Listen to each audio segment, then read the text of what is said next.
April 18th is tax day this year, which means that today, and for the next couple of days, Americans across this country will be struggling to comprehend and conform to nearly 75,000 pages of an IRS tax code the federal government has overwhelmed us with.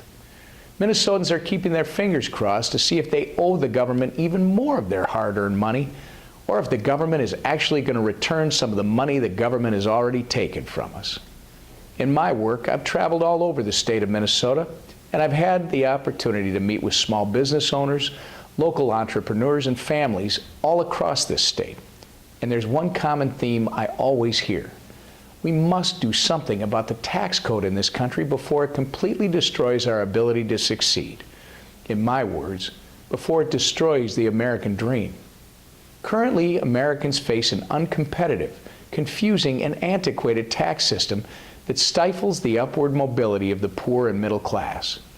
The tax code as we know it is restricting economic growth and the ability for many Americans to realize their American dream. In Washington, we've taken significant steps toward providing American families with tax relief they so dearly need and deserve. At the end of 2015, we passed a $622 billion tax relief bill into law. We know that we can't spend our way to prosperity, but we also can't tax our way to prosperity while forcing the American people to foot the bill. I believe that Minnesotans know how to spend their money much better than the Washington bureaucrats know how to spend our money for us. I believe Congress must eventually pitch the current tax system and the enormous, purposely vague and overly burdensome tax code in favor of a flat or fair tax system. As we move toward that goal, Congress must enact more pro-growth policies that help working families and Main Street businesses and encourage, not stifle, development, innovation, and investment across this country. Here in Minnesota, we're well aware of the real-life consequences of our outdated and uncompetitive tax system. Just 2 years ago, we lost Medtronic, one of the nation's leading medical device manufacturers, to Ireland, which has a corporate tax rate much lower than ours.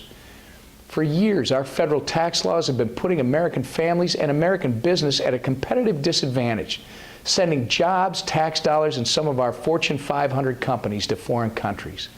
Since 2012, at least 22 American corporations have already moved overseas, 2 of them being from Minnesota.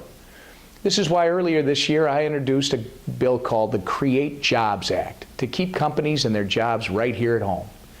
Our Create Jobs Act will ensure the United States remains competitive with foreign corporations by setting our tax rate 5 percentage points lower than the average tax rate of the 34 free market countries we trade with.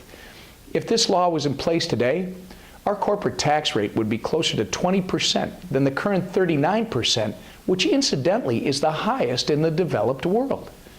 According to the Tax Foundation, reducing the U.S. corporate tax rate to 20% would create more than 600,000 jobs and increase the GDP by 3.3%.